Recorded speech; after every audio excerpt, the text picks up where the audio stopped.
Sí lo quería encontrar, joven. ¿Qué pasa, señora? Es un lugar público, yo puedo estacionar mi carro donde quiera, no pasa nada, ¿ok? Pero siempre enfrente de mi casa cuando viene a ver a su novia, ya no se vale, oiga. ¿Y cuál es el problema, señora? ¿Sabe qué? Si quiere separar su lugarcito, pues cómprese un permiso con el municipio y ya, asunto arreglado, ¿ya? Pero yo también tengo mi carro y aparte es mi propiedad porque Ay, no esté molestando, señora, por favor. Mire, joven, vuelva usted a poner su carro enfrente y le traigo la grúa para que se lo lleve, ¿eh? En Antesala podrás dialogar y conocer los métodos para resolver este y otros conflictos por vía de un acuerdo entre las partes involucradas. Antesala abre sus puertas para la construcción de acuerdos. Bienvenidos y bienvenidas a una emisión más de Antesala, un espacio para la mediación. Soy Marta Garza y me acompaña en la conducción Mine Mireles. ¿Cómo estás, Mine? Hola, ¿qué tal, Marta? Hoy, pues cambiando de paradigmas, estamos en un tema muy interesante que vamos a tratar, que es la justicia restaurativa. Y para hablar del tema, tenemos como invitado especial al maestro Héctor Valle, quien es psicólogo de profesión. Cuenta con maestría en psicología familiar, es doctorante en psicología humanista, mediador de la American Bar Association, también mediador pericial en la Universidad de Buenos Aires y de La Plata. Es capacitador de facilitadores de la justicia restaurativa por la Policía de Zurich, Inglaterra. Y como pueden ver, entonces tiene muchísima experiencia en el tema y nos congratulamos de tenerte el día de hoy, Héctor. ¿Cómo estás? ¿Qué tal? Muchas gracias por la invitación. Y bueno, el tema de hoy es hablar de ¿qué es la justicia restaurativa? Conocemos lo que es la justicia retributiva, la justicia tradicional, en donde se busca, que castigar o imponer una pena al delincuente. Y, sin embargo, con el nuevo sistema penal acusatorio se ha realzado mucho las salidas alternas al proceso, en donde para llegar a un acuerdo reparatorio se utiliza una de las opciones son la mediación, la conciliación y la justicia restaurativa o las juntas restaurativas, como lo señalan en la Ley Nacional de Mecanismos Alternativos. Pero explícanos, nos gustaría que empezáramos a hablar para que nuestros radioescuchas nos puedan seguir en la misma sintonía. ¿Qué es la justicia restaurativa? Yo creo que hay que diferenciar dos cosas muy importantes. La primera es que la justicia restaurativa, lo primero es que es un paradigma para entender la justicia, o sea, es una forma de pensar acerca de la justicia. Lo primero es entender esa serie de ideas, de principios, donde tenemos que ver lo que es el trauma, el psicotrauma, lo que tenemos que ver que es la violencia, donde tenemos que concebir el conflicto. Y esta serie de ideas, al bajar, al aterrizarse, se convierte en un proceso. Entonces, cuando hablamos de justicia restaurativa hay que hablar del paradigma de las ideas, de la serie de ideas que hay, una serie de ideas que conciben la posibilidad de que cualquier delito se puede reparar, donde concebimos que hay posibilidades de crear una mejor comunidad, donde concebimos que hay posibilidades de crear mejores relaciones entre la comunidad. Entonces, el paradigma, entenderlo es muy importante, porque el paradigma baja y se transforma en un proceso, como las reuniones familiares, como las conferencias restaurativas, y esos procesos, que ya son específicamente, vamos a hablar del proceso, tienen como objetivo el involucrar a todas las personas, ¿sí?, que participaron o que se dañaron en algún delito en específico, con la finalidad de que todos y todas cooperen para reparar el daño causado. Esto quiere decir, en un proceso restaurativo vamos a invitar víctimas, ofensores y comunidad. Las víctimas acompañadas de grupos de apoyo, de personas que también hayan sido afectadas de manera secundaria, como familiares, amigos. Los ofensores acompañados de un grupo de apoyo que también les permitan aceptar su responsabilidad y comprometerse junto con el ofensor en la reparación del daño. Y la comunidad. ¿Por qué la comunidad? Porque solamente la comunidad puede construir la paz. En palabras de Van Ness, la justa paz le corresponde a la comunidad. El justo orden le corresponde al Estado. Entonces, el Estado no puede construir la paz. La paz tiene que venir de la comunidad. Y solamente vamos a construir la paz desde la comunidad, involucrándola en estos procesos restaurativos. Por eso es muy importante tener comunidad en los procesos restaurativos. En la medida que tenemos comunidad, en la medida que los ofensores y las víctimas van acompañados, los efectos de la reparación no se quedan en una persona o en dos, sino llegamos a más personas, a compromisos comunitarios. Entonces hay que entender el paradigma restaurativo y los procesos restaurativos. Son dos cosas. Muy interesante, ¿verdad? Sí, bastante. Y completamente relacionado a los temas que platicamos siempre aquí de cultura de paz, o sea, que es empezar con nuestro paradigma de la justicia restaurativa y la cuestión de la comunidad que está dentro de los procesos. Ahora, se escucha muy fácil el reunir a la víctima, al ofensor y la comunidad, pero ¿cómo se realizan esos procesos para que se pueda llegar a esa encuentro con las personas? Yo creo que de repente una de las herramientas fundamentales es que todos los facilitadores en su entrenamiento tienen que comprender y aprender a apoyar y escuchar las emociones de las personas. ¿Qué es aquello que no te permite contactar con las personas? Pues generalmente las emociones. Generalmente la víctima va a estar muy dañada, va a estar dolida, va a estar triste y va a estar enojada. Y el ofensor, pues bueno, también va a estar confundido, va a estar apenado. Si los facilitadores no saben qué hacer con esas emociones, las emociones, hay que recordar que cuando estamos en un estado emocional no podemos platicar con las personas. Entonces, ¿qué es lo que tenemos que hacer? ¿Qué es lo que tienen que prepararse los facilitadores? Tienen que prepararse para trabajar con esas emociones, para que esas emociones estén presentes, pero no nos impidan dialogar. Casi todas las personas, si se dan cuenta, el consejo que más damos es platiquen, háblenlo.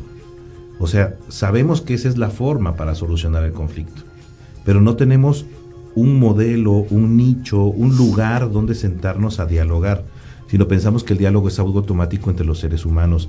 Y me parece que hay que poner reglas, hay que darle forma al diálogo. Los procesos restaurativos le dan una forma al diálogo y permiten la libre expresión sin violencia. Entonces, cuando nosotros trabajamos procesos restaurativos, invitamos primero a un ofensor y el ofensor acepta su responsabilidad sobre lo ocurrido. Cuando llegamos con la víctima y le decimos, fulano, que fue quien te cometió el delito, fulanito, el tal delito, si te das ya aceptó ir a repararte el daño, ir a explicarte por qué hizo lo que hizo. Esto es muy importante para las víctimas, porque una de las cosas que le suceden a las víctimas de las grandes preguntas es, ¿por qué a mí?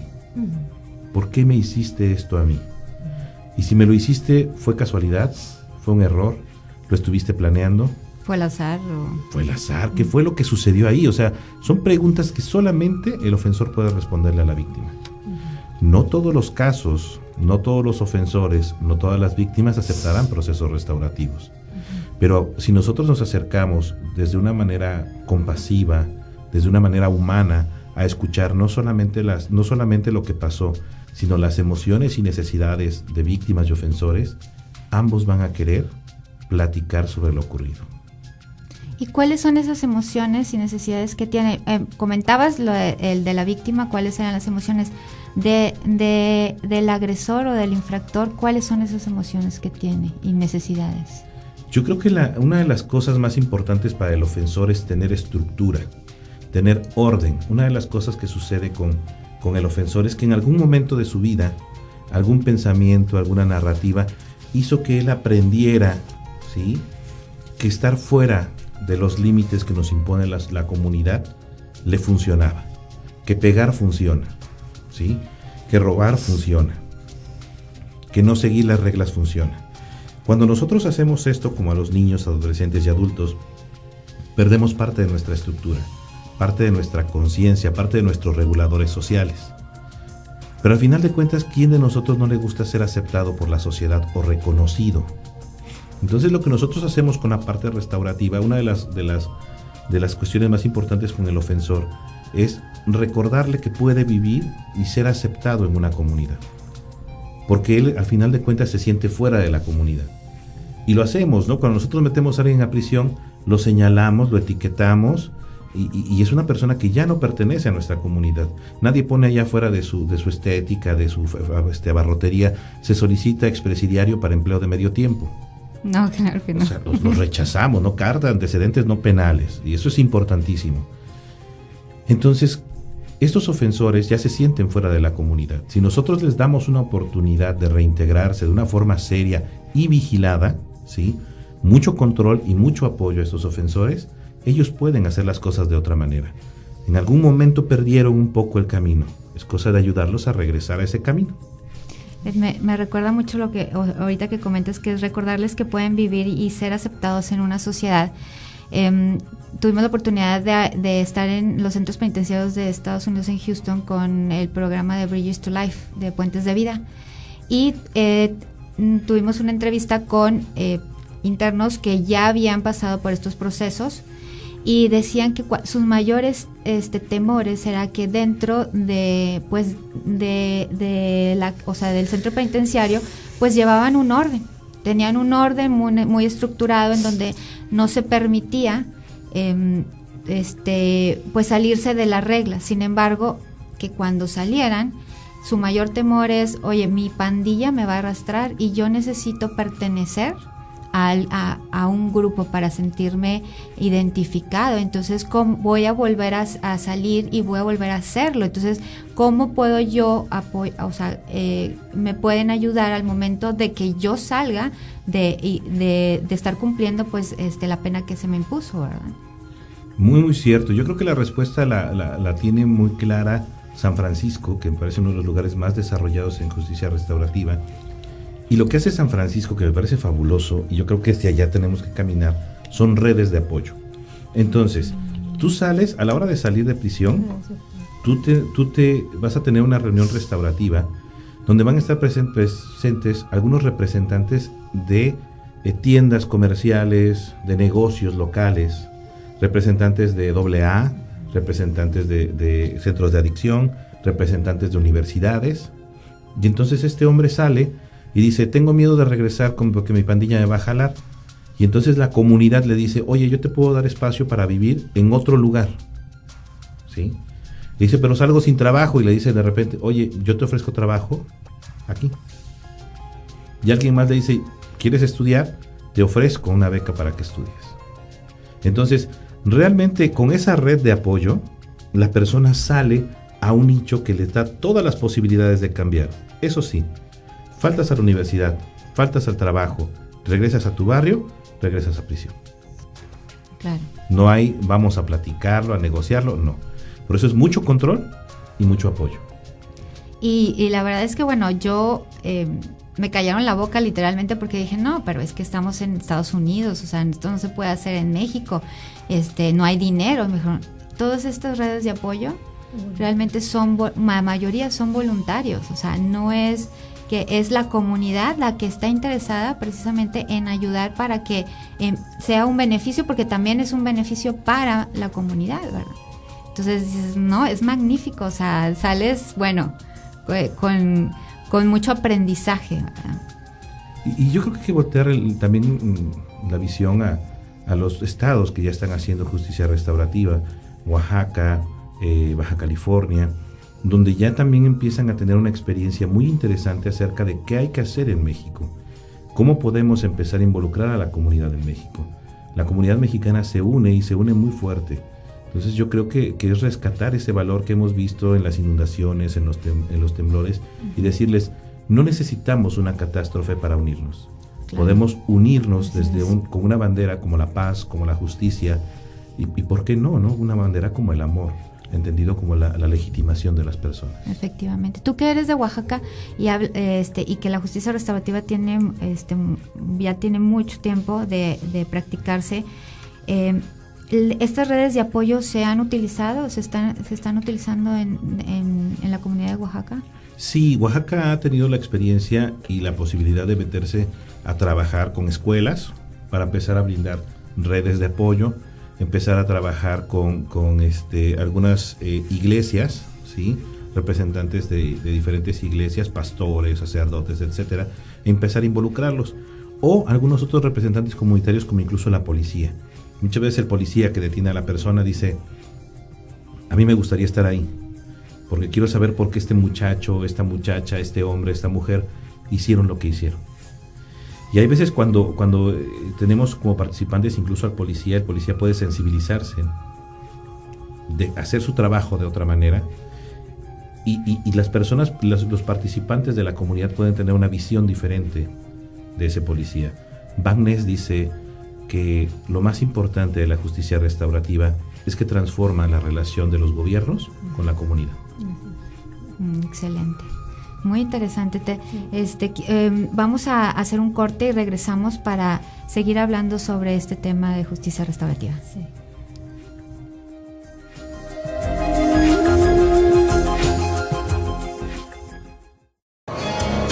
Estás escuchando Antesala, el espacio para la mediación. Síguenos en www.radionuevolon.com.mx. Participa y compártenos tus experiencias en los teléfonos 2020-2515 y 2020-6460 o escríbenos a métodosalternos@pjnl.gov.mx. Antesala, por la construcción de acuerdos. Este miércoles, El Mercante, Navegando Derecho. miércoles, 12 mediodía. El Mercante, Navegando Derecho.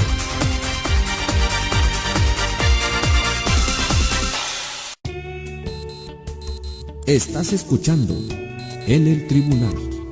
Emitimos nuestra señal desde el Tribunal Superior de Justicia de Nuevo León, en la ciudad de Monterrey, México.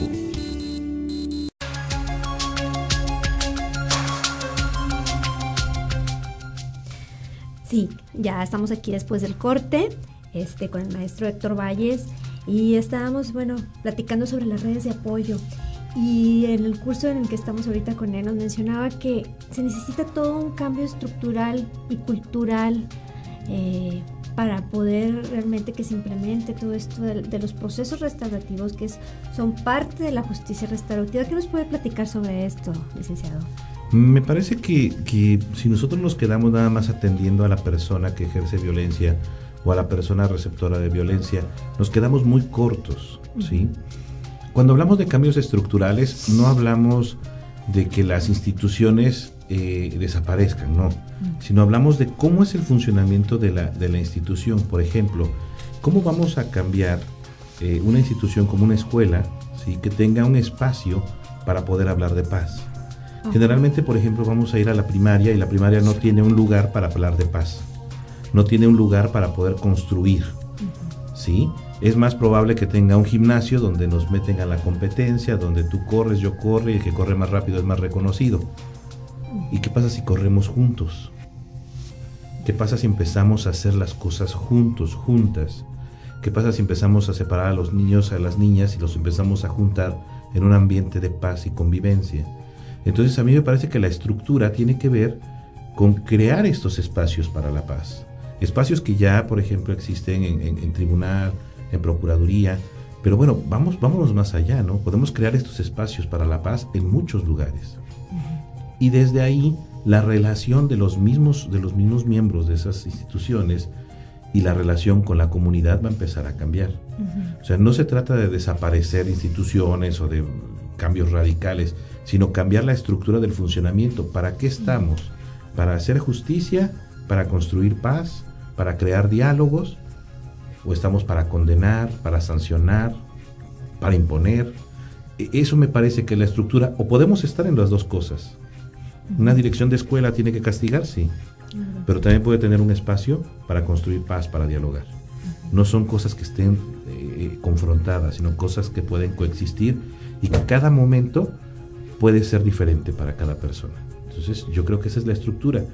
Y con respecto a la cultura, bueno, estas ideas que tenemos terribles, machismo, homofobia, discriminación, me parece que todas estas ideas están muy, muy metidas todavía en nuestra cultura.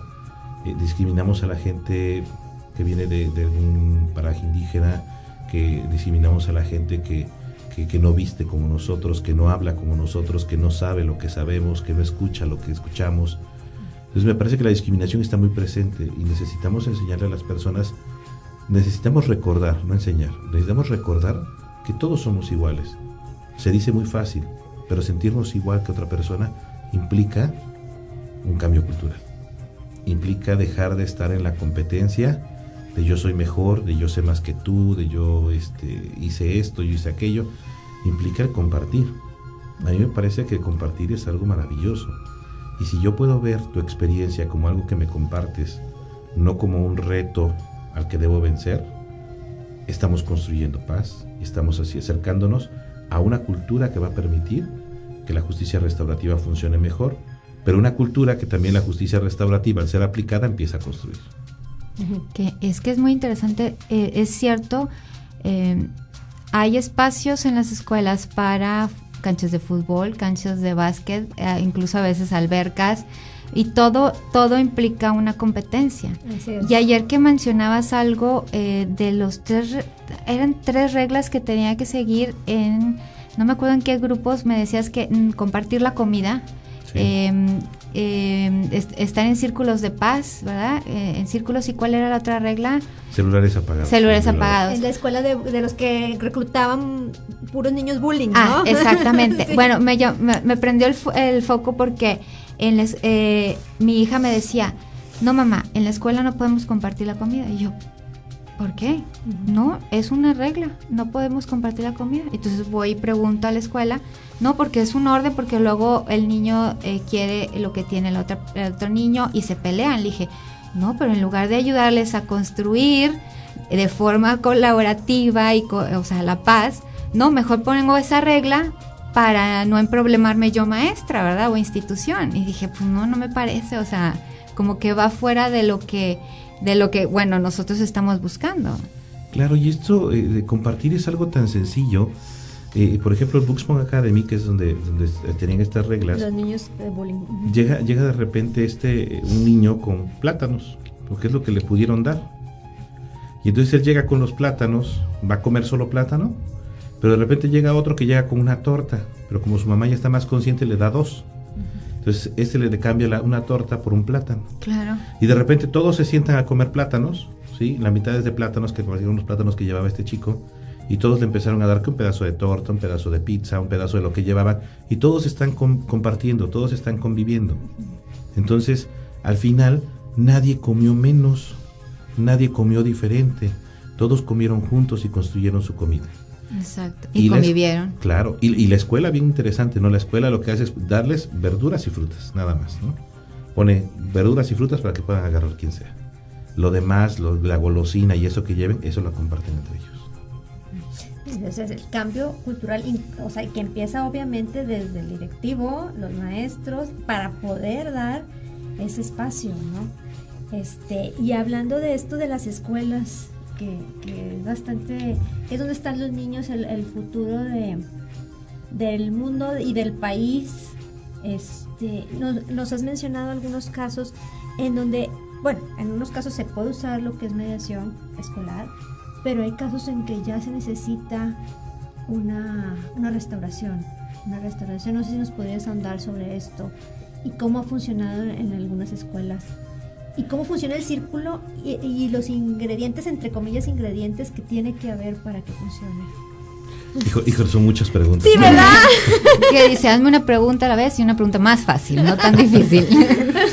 Yo creo que, a mí me parece que la diferencia entre mediación y la justicia restaurativa tiene que ver con la integración comunitaria. Así es. ¿Por qué nos funciona mucho utilizar justicia restaurativa en escuelas? Porque vamos a integrar en un mismo círculo, vamos a poner a hablar al maestro, a la directora, a los alumnos, ¿sí? A los profesores. O sea, es unir, es crear integración. Mediación funciona cuando el conflicto es entre 2 partes o 3 partes o 4 partes, pero no involucra a todos los demás. Justicia restaurativa dice, vamos a involucrar a todos. En la medida de que haya más gente involucrada, es más fácil, ¿sí?, encontrar una solución al conflicto. Entonces, los elementos son muy sencillos: la víctima, el ofensor y la comunidad. Si nosotros tenemos un problema, por ejemplo, como el bullying, y un chico agrede a una chica en bullying y género, que ya estamos hablando de una violencia incluso de género, y nosotros ponemos a hablar a todo el grupo de cómo se siente el grupo cuando ve que fulano agrede a sutano o a sutana, cómo se siente el grupo cuando los maestros no hacen nada, cómo se siente el grupo cuando el maestro regaña, y que el grupo pueda decirlo tal cual, que el grupo pueda tomar su responsabilidad y decir, cuando tú le pegas a fulano, me hace sentir triste, me hace sentir enojado, me da miedo que me vayas a pegar a mí, porque realmente eso sucede en la comunidad. Y si nos damos cuenta de que 10 personas te dicen no lo hagas, es más probable que no lo hagas que si te dice el director o la maestra, porque estamos acostumbrados, desafortunadamente, en la competencia, competimos contra la autoridad, que la autoridad no me alcance, que la autoridad no me agarre, ¿sí? Competimos contra la autoridad, entonces estamos creando una cultura para no respetar autoridades. Esto es algo muy absurdo, ¿no? Claro. Entonces, ¿cómo estamos haciendo una cultura para no respetar autoridades y queremos que obedezcan? Entonces, aquí lo que hacemos es diferente, que el grupo le diga a la persona qué es lo que esta persona puede dejar de hacer y puede hacer en lugar de eso. Ha habido experiencias hermosas como alumnos que le dicen a los muchachos, me da miedo cuando le pegas a tu compañero, cuando le pegas a mi compañero, me da miedo que me vayas a hacer eso a mí. O gente que le dicen, yo no sé qué vivas en tu casa para venir a hacer esto aquí. Que son ideas que tienen los muchachos, pero nadie los escucha. Y entonces cuando son escuchados por este ofensor, el ofensor generalmente lo que dice es, ok, puedo llegar a comprometerme a ya no hacerlo. Así te lastimé, repararte el daño. Pero no te reparo el daño solo, sino cuando el muchacho dice, le decía, por ejemplo, en un círculo que llevamos en Oaxaca, le decía al muchacho el ofensor le decía a la persona agredida, pero ¿cómo te reparo el daño? Y decía este muchachito, la víctima, decía, pues es que no sé. Y entonces el grupo le empieza a decir, ¿por qué no lo ayudas, ¿sí?, a ser mejor en educación física donde tú eres muy bueno? ¿Por qué no entrenas con él? Y entonces agarra y la comunidad dice, ¿por qué no entrenamos todos juntos contigo que eres muy bueno para el fútbol? Y entonces este muchacho, de ser un ofensor, un malo, uno que lastimaba, se convierte en un muchacho responsable de enseñarles a los demás lo que él sabe hacer. ¿Sí nos damos cuenta de todo el paradigma? Sí, claro, excelente. Sí. Evidentemente no funciona en todos los casos, pero los que funciona es hermoso el impacto. Y ahí, por ejemplo, la mención es cuando se le está diciendo al ofensor, porque bueno, tiene un método todo esto, ¿no? El círculo. El ofensor, lo que le llaman, empieza a sentir una vergüenza que mencionamos, que se menciona por ahí, que es una vergüenza diferente y para un fin, ¿no? Una de las bases es que encontramos es que la vergüenza es muy útil como un motivador para el cambio. Cuando nosotros sentimos vergüenza, queremos dejar de sentir vergüenza. Si algo nos da vergüenza, inmediatamente quieres hacer lo que sea con tal de que no sentir vergüenza. Esa vergüenza se puede utilizar en los ofensores para crear en ellos cambios rápidos, que según la Universidad de Australia, que valen a 35 sesiones de terapia cognitivo-conductual, si utilizamos bien la vergüenza. Pero hay que aprender a utilizar la vergüenza porque la vergüenza es muy difícil de manejarla. Por eso es importante la capacitación de las personas que van a hacer justicia restaurativa. ¿Cómo vamos a trabajar con la vergüenza? La vergüenza que nosotros trabajamos dentro de los procesos restaurativos se llama vergüenza reintegrativa y le permite a esta persona hacer las cosas diferentes para volver a ser aceptado o aceptada por la comunidad. Entonces tú sientes la vergüenza, pero cuando la comunidad te dice, en ese momento cuando robaste fue terrible, pero hoy que reparas el daño, hoy que te quieres reintegrar a la comunidad, bienvenido, la vergüenza desaparece y esta persona se reintegra sin vergüenza a la comunidad. Si nosotros no hacemos un proceso como ese, este muchacho roba y se va a crear una vergüenza estigmatizante. O sea, nadie hace nada con su vergüenza. Y la siguiente vez que vaya a robar, ya no va a sentir la misma vergüenza porque ya la primera vez ya no hubo nadie que le dijera está mal lo que haces. Entonces la segunda vez es más fácil, la tercera es más fácil. Y llamamos a las personas sin vergüenza. No es sin vergüenza. Tiene vergüenza, pero necesita eventos muy fuertes para volverla a sentir. Entonces esa vergüenza es estigmatizante, una vergüenza petrificada. Necesitamos aprender a trabajar con vergüenzas reintegrativas y eso le corresponde también a la comunidad. pues nos quedamos con eso de que necesitamos aprender a trabajar con vergüenza reintegrativa y que es muy importante que la capacitación de los facilitadores no dejarla a un lado, sino estar constantemente capacitados para poder hacer, realmente procesos restaurativos de calidad, ¿verdad? Porque estamos, ahora sí que el material que utilizamos es el material humano, ¿verdad? Que para poder ser facilitadores de estos encuentros. Se nos ha terminado el tiempo. Muchísimas gracias, Héctor, por haber estado aquí. ¿Algo que deseas agregar antes de despedirnos brevemente? No, muchas gracias por la invitación. Perfecto, pues sintonícenos por favor el próximo programa de Antesala, un espacio para la mediación, y si tienen alguna duda para contactarse en el 2020-6451 o 60. Muchísimas gracias, nos vemos. Gracias, hasta luego.